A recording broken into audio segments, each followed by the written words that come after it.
পশ্চিমবঙ্গে যদি সেমিকন্ডাক্টর শিল্প গড়ে ওঠে তাহলে কি শুধু একটি ফ্যাক্টরি হবে, নাকি হাজার হাজার চাকরি, নতুন ব্যবসা আর পুরো অর্থনীতিতেই একটা পরিবর্তন আসতে পারে? চলুন আজকে এই ব্যাপারটা সহজ ভাষায় বুঝি।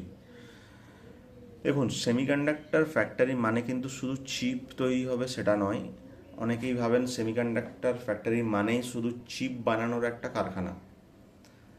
আসলে একটা সেমিকন্ডাক্টর ফ্যাক্টরিতে অনেক কিছু ক্যাটাগরির কাজ থাকতে পারে। যেমন একদম যদি শুরু থেকে বলি, যে একটা ওয়েফার প্রসেসিং, চিপ তৈরি করার যে বেস, ওয়েফার প্রসেসিং থেকে চিপ ম্যানুফ্যাকচারিং। তো এই চিপ ম্যানুফ্যাকচারিং বা সেমিকন্ডাক্টর কি, এই ব্যাপারগুলো আমি মোটামুটি একটা শর্টে ধারণা দেওয়ার চেষ্টা করেছি আগের ভিডিওগুলোতে। এবার চিপ ম্যানুফ্যাকচারিং হচ্ছে, সেটার পাশাপাশি সেই প্রোডাক্টটার প্রপার টেস্টিং হওয়া দরকার, সেটার প্রপার প্যাকেজিংয়ের দরকার, কোয়ালিটি কন্ট্রোলের দরকার। তো এই প্রত্যেকটা বিভিন্ন বিভিন্ন কাজের ক্যাটাগরি আছে, এবং সেটাতে বিভিন্ন রকমের স্পেশালাইজড হিউম্যান রিসোর্স বা লোকজনের দরকার পড়ে। কেননা এই চিপগুলো পরে আমাদের যেসব দৈনন্দিন যে ইলেকট্রনিক্স ডিভাইস আমরা ইউজ করছি, মোবাইল, ল্যাপটপ, প্লাস এখন যেসব এআই সার্ভার, ইলেকট্রিক ভেহিক্যাল, বিভিন্ন medical AI assistant, medical equipment, এগুলোতে কিন্তু এই চিপগুলো ব্যবহার হয়। তাহলে যেটা বোঝা যাচ্ছে, এটা একটা high end technology manufacturing industry. তো হোয়াই ওয়েস্ট বেঙ্গল? না, ভারতের আদার্স স্টেটে কিন্তু, আদার্স মানে কিছু কিছু স্টেটে অলরেডি কিন্তু সেমিকন্ডাক্টর ইন্ডাস্ট্রিতে বিনিয়োগ হয়েছে। এখন কোয়েশ্চেন হলো, পশ্চিমবঙ্গ কেন? দেখুন, সেমিকন্ডাক্টর ইন্ডাস্ট্রিতে শুধু ভালো জমি দিলেই হয় না, এর জন্য আনুষঙ্গিক আরও ইনফ্রাস্ট্রাকচারের দরকার পড়ে। একটা রাজ্যে সেই সব ইনফ্রাস্ট্রাকচার থাকা দরকার, যেমন ভালো পোর্ট থাকা দরকার, এয়ারপোর্ট থাকা দরকার, স্কিল্ড হিউম্যান রিসোর্স, সেটা ইঞ্জিনিয়ার হতে পারে বা আদার্স যেসব আনুষঙ্গিক কাজের দরকার পড়বে, সেরকম স্কিল্ড এমপ্লয়ি দরকার পড়ে। ভালো যোগাযোগ ব্যবস্থা দরকার পড়ে, কেননা সেটা সাপ্লাই চেনের জন্য অবশ্যই দরকার পড়বে, কাঁচা মাল নেওয়া আসা বা সেটাকে এক্সপোর্ট করা, সেই জন্য ভালো যোগাযোগ ব্যবস্থার দরকার। অবশ্যই বিদ্যুতের, মানে ইলেকট্রিসিটির সিমলেস একটা চাহিদা এখানে থাকবে কন্ডাক্টর ইন্ডাস্ট্রিতে। প্লাস যেখানে সেমিকন্ডাক্টর ইন্ডাস্ট্রি তৈরি হবে, চিপ তৈরি হবে, সেখানে কিন্তু এয়ার কোয়ালিটি মোটামুটি ভালো হওয়া উচিত। তো এই ব্যাপারগুলো তো গেলই, যে ভালো logistic, human resource, port, airport. তো এবার পশ্চিমবঙ্গে কি এগুলো আছে?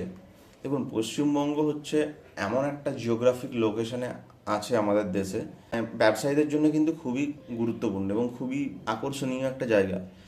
এবার বলতে পারেন কেন এখানে পশ্চিমবঙ্গে সেভাবে ব্যবসা হয়নি, সেটা তো আমরা প্রত্যেকেই জানি, বিভিন্ন রাজনৈতিক কারণে আজ আমাদের রাজ্যের এই অবস্থা হয়েছে। কিন্তু আমাদের সেই রিসোর্স, মানে জিওগ্রাফিক লোকেশন ওয়াইজ সব কিছু কিন্তু আছে। আমরা যদি প্রপারলি সেটাকে এক্সপ্লোর করে এবং তার ইনফ্রাস্ট্রাকচার যদি গভর্নমেন্ট যদি সেটা ডেভেলপ করেন, তাহলে কিন্তু আমাদের স্টেট কিন্তু অনেকটাই আকর্ষণীয় হয়ে উঠবে। সেটা আপনি পোর্টের ক্ষেত্রেও বলতে পারেন, মাল্টিপল এয়ারপোর্টের দরকার পড়বে সেটার ক্ষেত্রেও বলতে পারেন। রিসেন্ট বাজেটে যেসব ঘোষণা হয়েছে, তো সেগুলো যদি প্রপারলি হয়, অলরেডি আমাদের 3টে এয়ারপোর্ট আছে, Bagdogra, Andal airport plus Kolkata airport. এবং প্রপার হিউম্যান রিসোর্স যদি বলেন, যে বাইরের রাজ্যে আমাদের স্টুডেন্টরা এখন পড়তে চলে যাচ্ছে, ব্রেন ড্রেন হচ্ছে, বা আমাদের যারা মানে স্টুডেন্টরা গ্র্যাজুয়েট হওয়ার পর অন্যান্য স্টেটে জব নিয়ে চলে যাচ্ছে বা অন্যান্য কান্ট্রিতে। তো আমাদের যারা স্টুডেন্ট আছে বা আমাদের এখানকার যারা ছেলেমেয়ে, তারাই কিন্তু অন্য স্টেটে বা অন্য কান্ট্রিতে গিয়ে কিন্তু কন্ডাক্টর ইন্ডাস্ট্রিতে কিন্তু সেখানে কাজ করছেন। ও তাহলে ওয়াই নট ওয়েস্ট বেঙ্গল, আমাদের রাজ্য নয় কেন? মানে এখানে সেরকম সুযোগ সুবিধা নেই বা সেই ইন্ডাস্ট্রি নেই। তো ইন্ডাস্ট্রি যদি গড়ে ওঠে, কিন্তু আমাদের রাজ্যে কিন্তু সেই রকম হিউম্যান রিসোর্স আছে। সেটা আপনি আইআইটি খড়গপুর থেকে যাদবপুর ইউনিভার্সিটি বা আরও কিছু গভর্নমেন্ট ইনস্টিটিউট বা প্রাইভেট ইনস্টিটিউট, যেখানে ভালো হিউম্যান রিসোর্স কিন্তু আছে, যেটা এই সেমিকন্ডাক্টর ইন্ডাস্ট্রিতে কাজ করার জন্য যারা কিন্তু উপযুক্ত হতে পারবেন। এবার তার সাথে সাথে যদি ধরা যায়, সেটা হলো এই পূর্ব বা উত্তর পূর্ব ভারতের বড় বাজার, আদার্স যেসব স্টেটস আছে পূর্ব ভারতে, সেখানে একটা বিশাল মার্কেট, প্লাস যেটা আমি বললাম অলরেডি, যে পশ্চিমবঙ্গ রাজ্যটা বেশ কিছু দেশের সাথে কিন্তু বর্ডার শেয়ার করে বা নিয়ারিং কিছু কান্ট্রি আছে। তো সেই সব দেশের বড় বাজার, নেপাল, ভুটান, বাংলাদেশ, মায়ানমার, তো এই সব দেশগুলোর কিন্তু একটা হিউজ মার্কেট আছে। তো সেইগুলো কিন্তু বিনিয়োগকারী যারা আছেন তাদের কিন্তু সহজেই আকর্ষণ করতে পারে। তো এই অবধি বোঝা গেল আশা করি। এবার ব্যাপার হচ্ছে যে এই ইন্ডাস্ট্রি হলে কোনো না কোনো ইন্ডাস্ট্রি হলে তো সেই লোকাল লোকজন বা রাজ্যের সাধারণ মানুষের তো কিছু লাভ সেখানে হয়। তো সেক্ষেত্রে এখানে মানুষের কী লাভ হতে পারে? দেখুন, ইন্ডাস্ট্রিতে মানে সেমিকন্ডাক্টর ইন্ডাস্ট্রি হলেই যে চিপ ডিজাইন যারা ইঞ্জিনিয়ার যারা আছেন বা ওই রিলেটেড সাবজেক্ট নিয়ে যারা পড়াশোনা করছেন, যে শুধু তারাই লাভবান হবেন বা তারাই চাকরি পাবেন, শুধু সেটা নয়। একটা বড় সেমিকন্ডাক্টর ইন্ডাস্ট্রির সাথে কী কী যুক্ত থাকতে পারে? এখানে টেকনিশিয়ানের দরকার পড়ে, মেশিন অপারেটরের দরকার পড়ে, মেনটেন্যান্সের লোকজন লাগে, সিকিউরিটিতে লাগে, লজিস্টিক্সে লাগে, হাউসকিপিংয়ে লাগে, অ্যাডমিনিস্ট্রেশনে লাগে, আরও বিভিন্ন কিছু ডিপার্টমেন্ট আছে যেখানে কিন্তু মানুষের দরকার পড়ে। তো তাহলে একজন হাই এন্ড ইঞ্জিনিয়ার থেকে, একজন মেকানিক থেকে শুরু করে একজন সিকিউরিটি পারসন, লজিস্টিক্সের সমস্ত ক্ষেত্রে কিন্তু বিভিন্ন স্কিলের মানুষের কিন্তু এখানে দরকার পড়ে। এবং এর পাশাপাশি আরেকটা ব্যাপার হচ্ছে যে এখানে এই ইন্ডাস্ট্রি হওয়ার ফলে কিন্তু ট্রেনিং ইনস্টিটিউট বা স্কিল ডেভেলপমেন্ট যেসব সেন্টার, তাদেরও কিন্তু ব্যবসার একটা বাড়ানোর বা ব্যবসা এইসব সেক্টরে ব্যবসা তৈরি করার সুযোগ বাড়তে পারে। কেননা এখানে স্কিল্ড রিসোর্স লাগে। অনেকেই কলেজ থেকে গ্র্যাজুয়েট হয়ে বেরোচ্ছেন, কিন্তু অনেক সময় ইন্ডাস্ট্রির রেডি ট্রেনিং হয়তো অনেক কলেজে ঠিকঠাক সেই ল্যাব নেই। তার জন্য বেশ কিছু ট্রেনিং সেন্টার বা স্কিল ডেভেলপমেন্ট সেন্টার তারা specially chip designing related lab বানায়, তারা ইন্ডাস্ট্রি স্পেসিফিক ট্রেনিং দিয়ে থাকে। তো সেই ধরনের ট্রেনিং ইনস্টিটিউট বা স্কিল ডেভেলপমেন্ট ইনস্টিটিউটেরও কিন্তু একটা বিজনেসের সুযোগ এখানে থাকছে।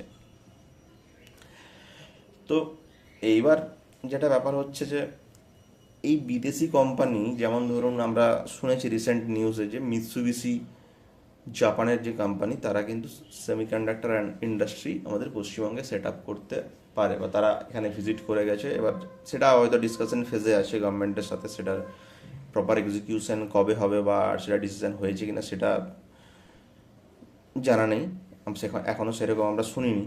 কিন্তু এই বিদেশি কোম্পানি যদি এসে পশ্চিমবঙ্গে ফ্যাক্টরি করে বা যেসব আদার্স বিদেশি কোম্পানি অলরেডি ভারতের কিছু স্টেটে ইনভেস্ট করেছে, তাতে লাভটা মানে কাদের? তারা মানে সেই বিদেশি কোম্পানি কি ভারতে এসে ব্যবসা করে লাভ করে নিয়ে চলে যাবে, না ভারতের বা আমাদের রাজ্য পশ্চিমবঙ্গের সেখানে লাভ আছে?